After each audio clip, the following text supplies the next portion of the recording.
Saludo a todos los oyentes de Radio María. Un día más, con la gracia del Señor, proseguimos el comentario del Catecismo de nuestra Madre la Iglesia. Y estamos hoy concluimos, si Dios quiere, la parte relativa al aborto. El último punto, al que ya hemos dedicado una sesión, y hoy dedicamos la segunda, es el 2275, con él se concluye el apartado sobre el aborto, y se habla un poco, digamos, de las formas más especiales, más tecnificadas en las que también tiene lugar una violación de la dignidad de la vida. Lo voy a volver a leer y continuamos su comentario. Dice: se deben considerar lícitas las intervenciones sobre el embrión humano siempre que respeten la vida y la integridad del embrión, que no lo expongan a riesgos desproporcionados, que tengan como fin su curación, la mejora de sus condiciones de salud o su supervivencia individual. Es inmoral producir embriones humanos destinados a ser explotados como material biológico disponible. Algunos intentos de intervenir en el patrimonio cromosómico y genético no son terapéuticos, sino que miran a la producción de seres humanos seleccionados en cuanto al sexo u otras cualidades prefijadas. Estas manipulaciones son contrarias a la dignidad personal del ser humano, a su integridad y a su identidad. Pero como hay temas delicados, ayer hablamos de muchas consecuencias que se desprenden de la fecundación in vitro, del tema de la congelación de embriones, etcétera. Vamos a continuar, más en estas, detallando y desgranando y poniendo también casos concretos y analizándolos desde el punto de vista moral a la luz de estos principios, ¿no? Bueno, decir que, en primer lugar, ¿no?, vamos a hablar de lo que se llama la terapia génica, o sea, la terapia que interviene en el patrimonio cromosómico genético, dice aquí. Algunos intentos de intervenir en el patrimonio cromosómico y genético, dice este punto del Catecismo. Por el término terapia génica se entiende comúnmente la aplicación al hombre de técnicas de ingeniería genética, con una finalidad terapéutica.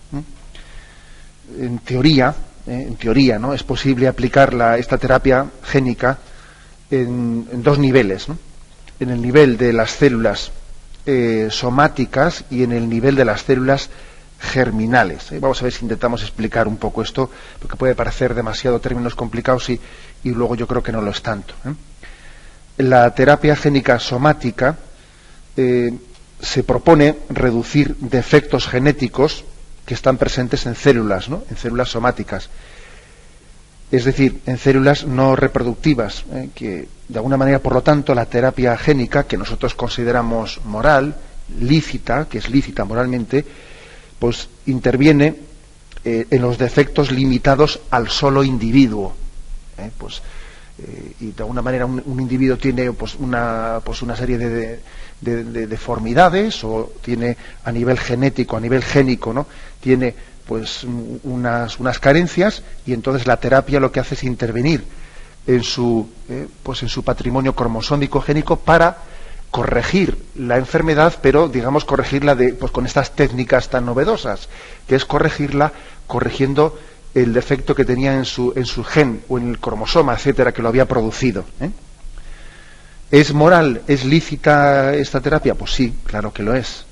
Esto se llama la terapia génica somática, que se distingue de la otra, la terapia génica somática, en el sentido de que afecta actúa en células no reproductivas, sino que actúa en tejidos y en órganos del cuerpo. La otra terapia, la terapia génica que se llama germinal, no la somática sino la germinal, apunta, a diferencia de esta otra, a corregir defectos genéticos, pero presentes en células que son reproductivas, ¿no?, de línea germinal, de modo que los efectos terapéuticos que se pudiesen conseguir se iban a transmitir a la descendencia. Entonces, por este motivo aquí se hace una distinción desde nuestro punto de vista moral, ¿no? Las intervenciones de terapia génica germinales las valoramos de una manera distinta. ¿Por qué las valoramos de una manera distinta? Bueno, pues porque entendemos que hay una serie de riesgos vinculados a una manipulación genética que se van a transmitir a los descendientes. Quiere decir que en el estadio actual de la investigación no es moralmente admisible actuar de modo que los daños potenciales que se pudiesen producir vayan a difundirse a la descendencia. O sea, vamos a decirlo de otra manera. Una cosa es que a alguien le propongan una terapia génica diciendo, mira, pensamos que podemos intervenir en los genes, que podemos intervenir pues en el patrimonio cromosómico, de manera que un problema que tú tienes pueda ser solucionado.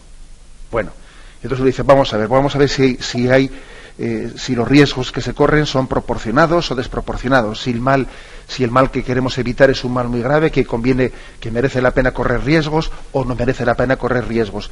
Viendo los pros y los contras, uno puede tomar lícita y moralmente esa decisión. Pues sí, vayamos adelante, corramos este riesgo, ¿no? Eso es correcto. Ahora, otra cosa distinta que hay que valorar moralmente es que yo corra un riesgo no solo para mí, sino que si la terapia génica va a ser pues no meramente somática, sino que si va a ser germinal, o sea, que va a afectar a mis descendientes, uno tiene que pensárselo. O sea, mejor dicho, no es correcto el que yo haga correr riesgos pues a mis descendientes. Ese es otro tema. Es otro tema, ¿no?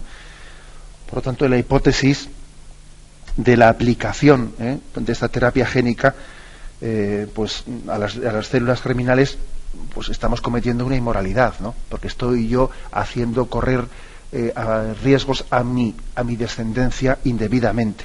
Aparte de otros problemas, aparte que en la hipótesis de que se hiciese esta terapia génica a un embrión, pues ese embrión solamente podría hacerse en un contexto técnico de la fecundación in vitro, es decir, que a ese embrión, para poderle hacer esa terapia, habría que hacerlo en una probeta, etcétera, con lo cual ya tenemos más problemas morales añadidos, ¿no?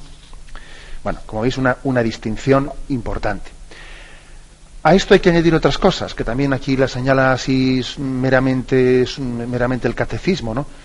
El hecho de que muchas de estas terapias génicas podrían tener finalidades distintas a un objetivo terapéutico, con lo cual eso ya nos parecería mucho peor, claro. Por ejemplo, el mejorar la raza. Y esto, de hecho, vamos a hacer manipulaciones en el código genético o en el patrimonio cromosómico, vamos a hacer manipulaciones para intentar mejorar la raza, ¿no? Y estas manipulaciones, en el fondo, favorecen una mentalidad eugenésica, e indirectamente introducen también discriminaciones sociales, ¿no? Distinguiendo los superdotados de los no superdotados, ¿no?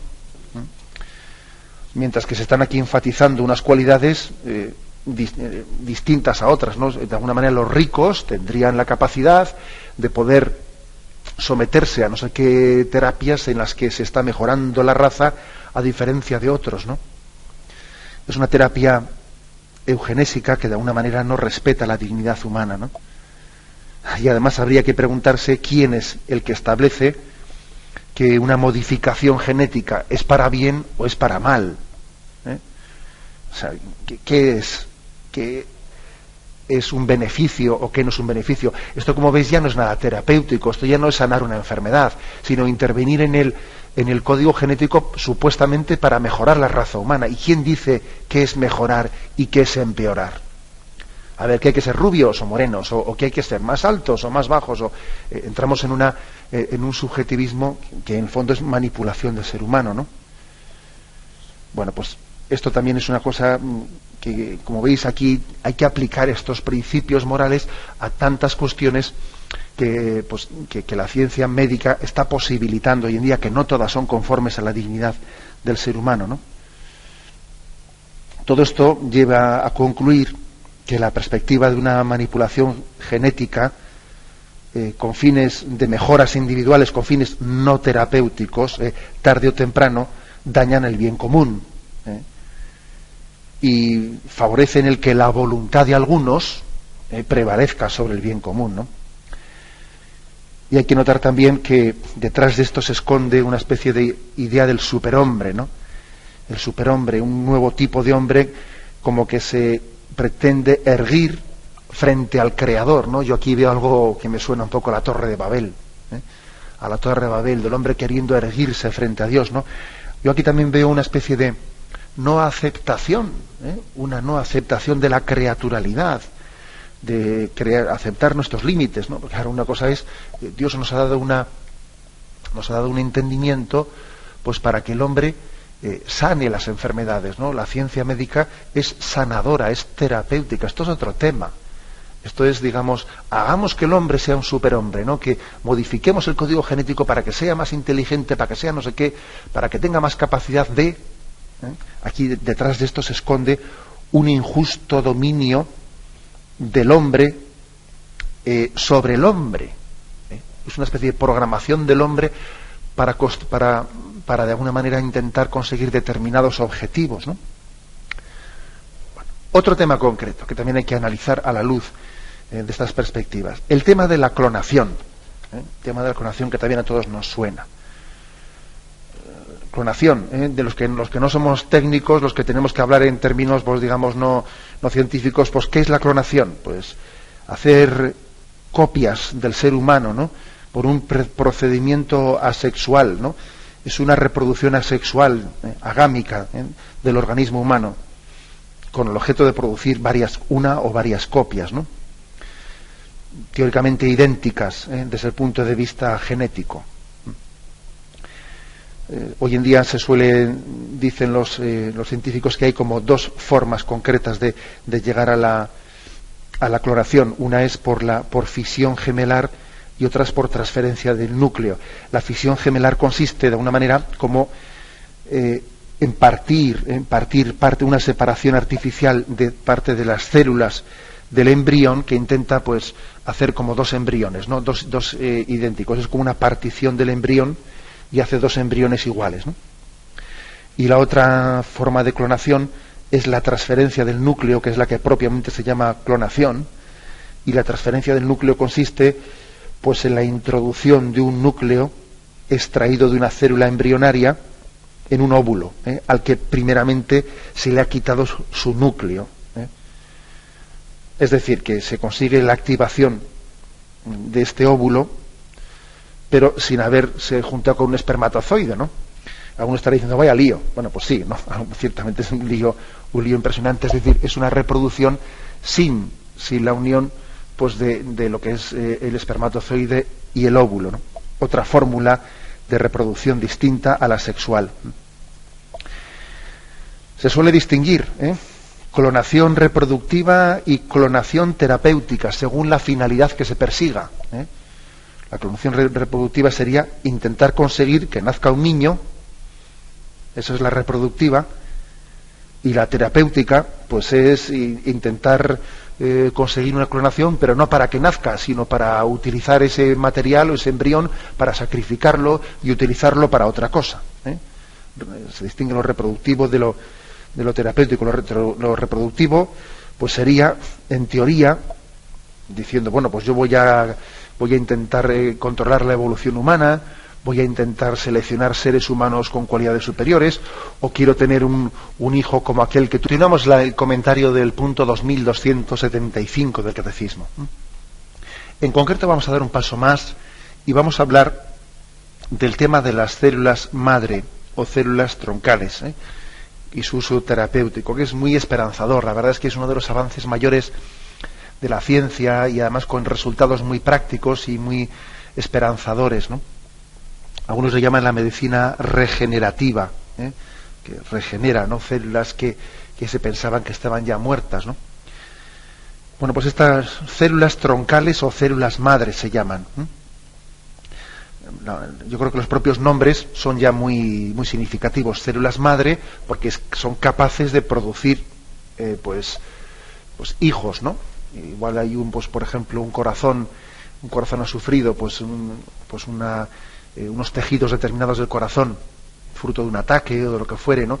O de una angina de pecho o de cosas por el estilo, están como pues muertas o cuasi muertas, y resulta que esta medicina ha conseguido pues que se puedan regenerar células de ese corazón, ¿no?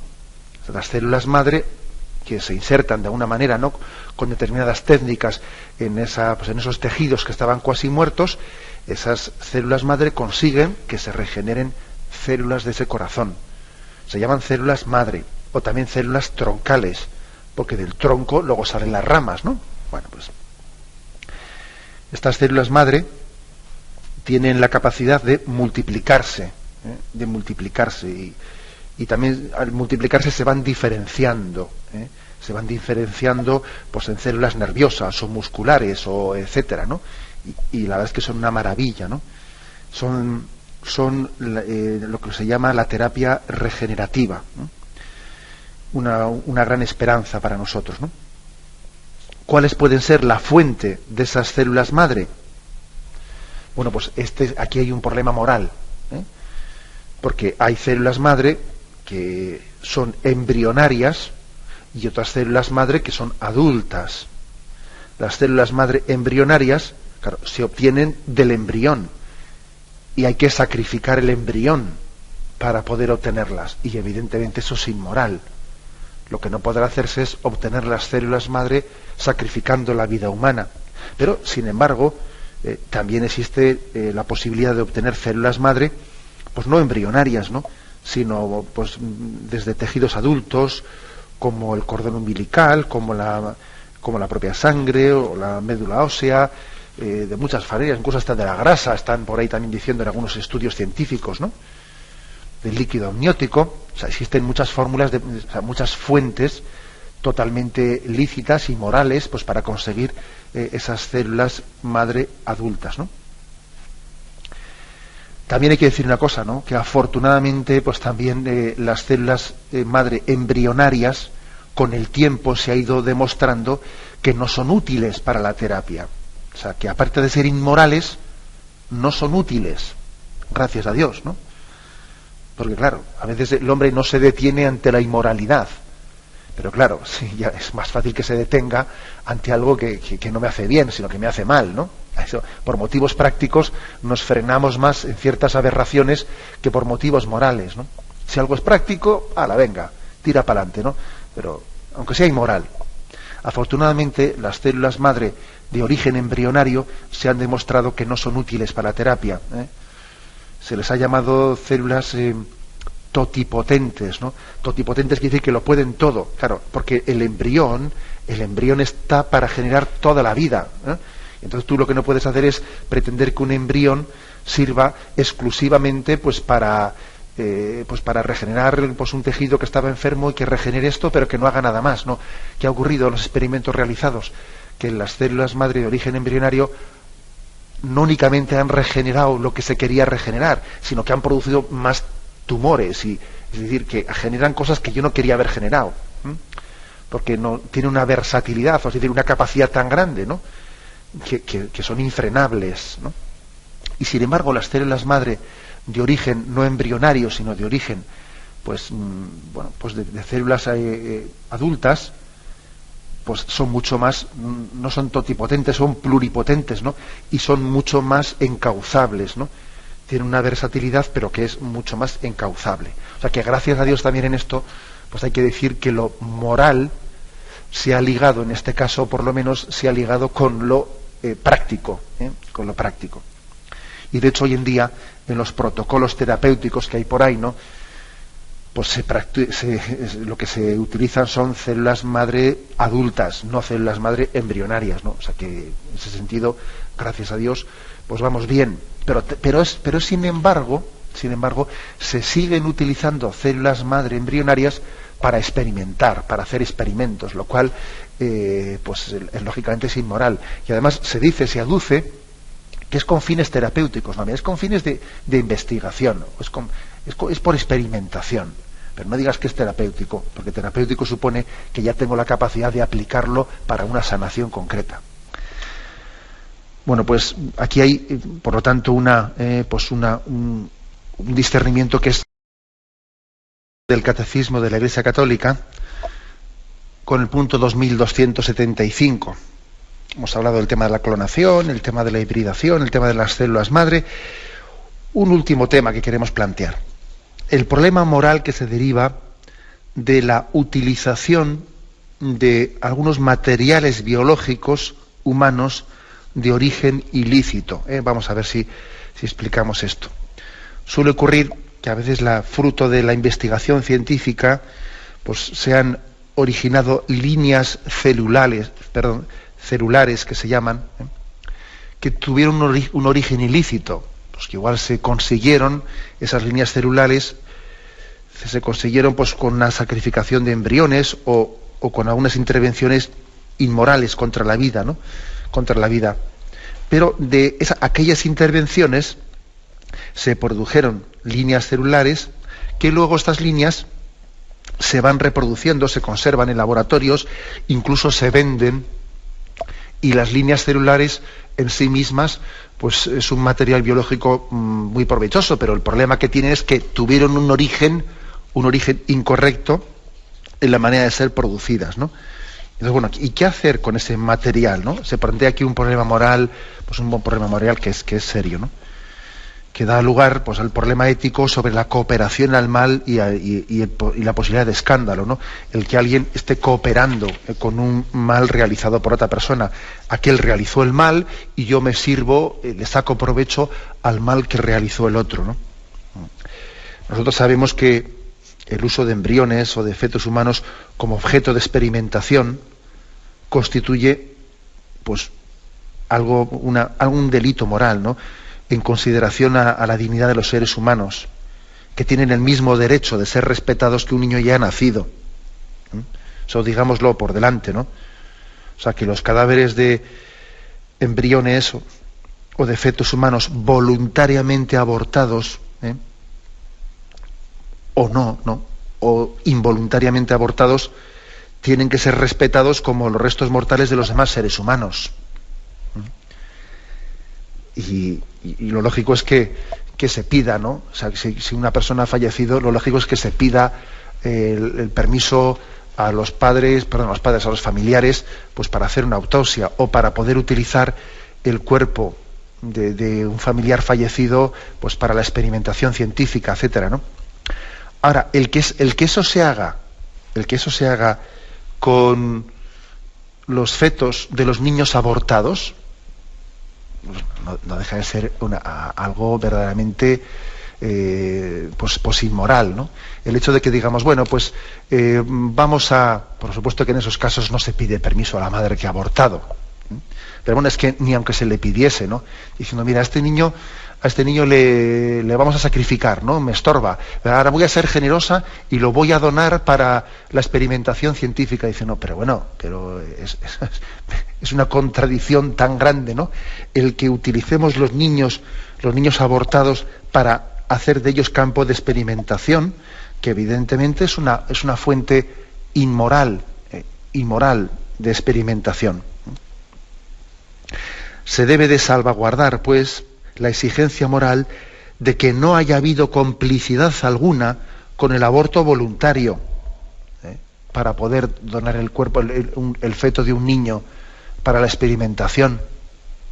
No puede haber habido complicidad con ese aborto. De lo contrario, ese material de experimentación a mí me hace cómplice, y estoy cooperando con el mal.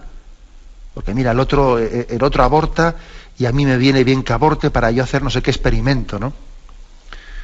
Lógicamente es algo escandaloso, ¿no?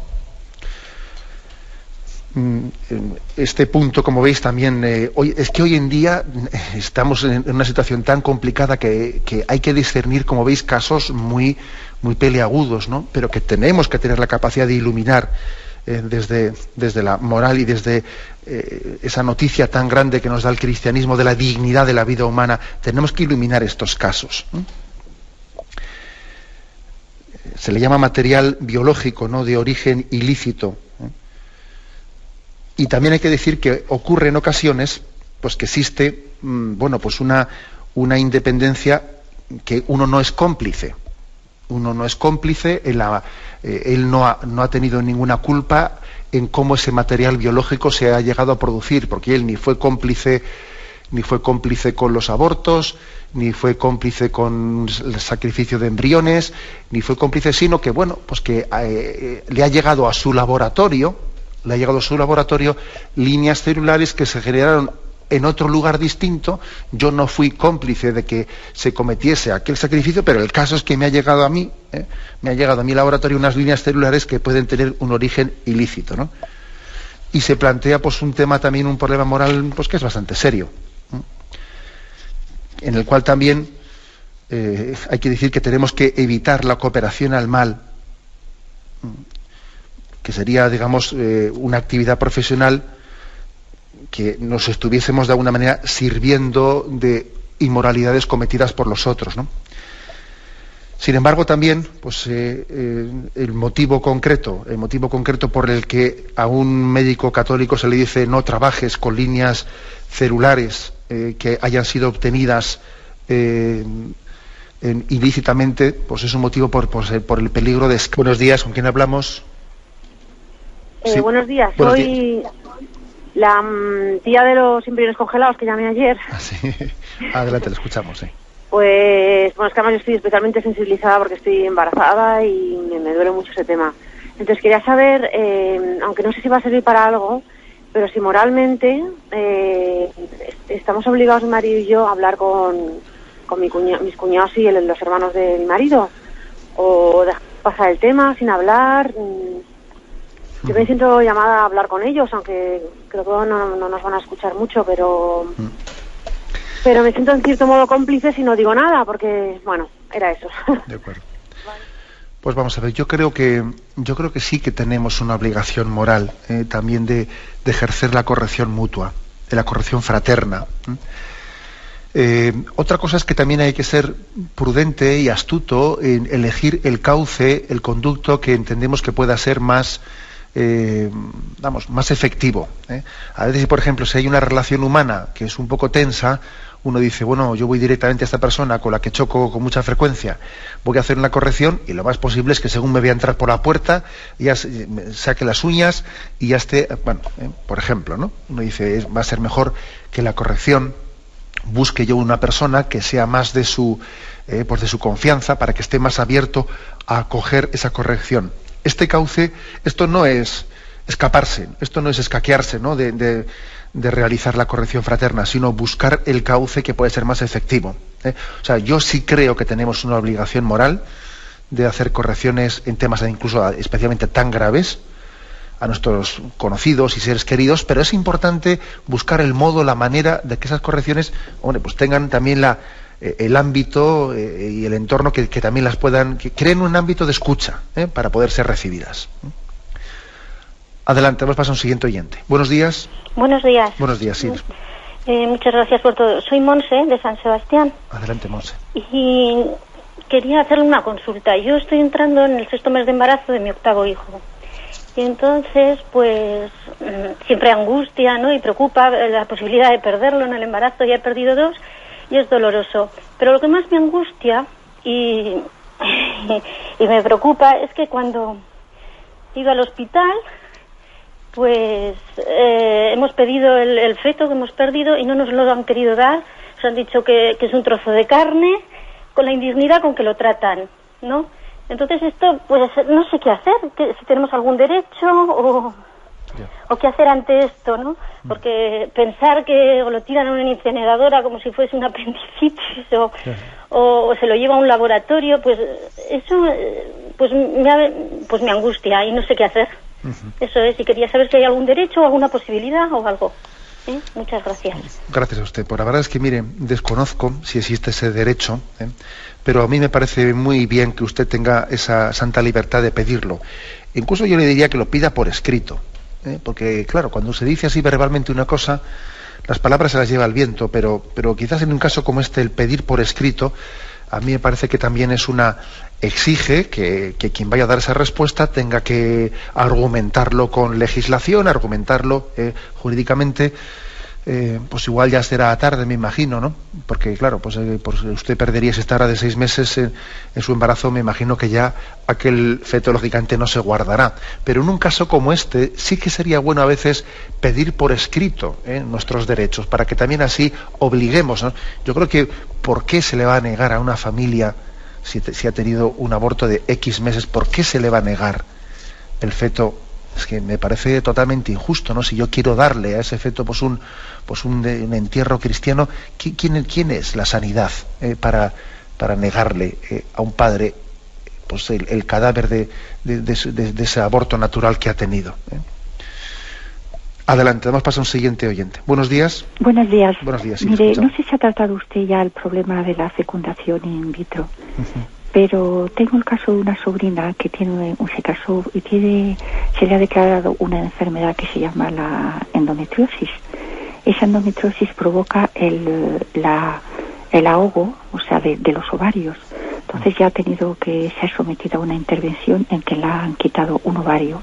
Le queda uno solo, pero es una especie de carrera contrarreloj para que pueda quedarse embarazada antes de la muerte del segundo ovario. Entonces, esta sobrina mía, pues resulta que está recurriendo a la fecundación, creo que se llama in vitro, no sé si es eso, pero porque resulta que hay que coger justo el momento oportuno. Lo que ha exigido ella que cualquier óvulo fecundado le sea implantado automáticamente, o sea, que no se desprecie ningún embrión. Entonces, por ejemplo, cuando lo ha hecho la primera vez, salieron 3 óvulos fecundados y se los metieron los 3. ¿Comprende? O sea, que ella intenta que ningún embrión pueda quedar fuera de ella.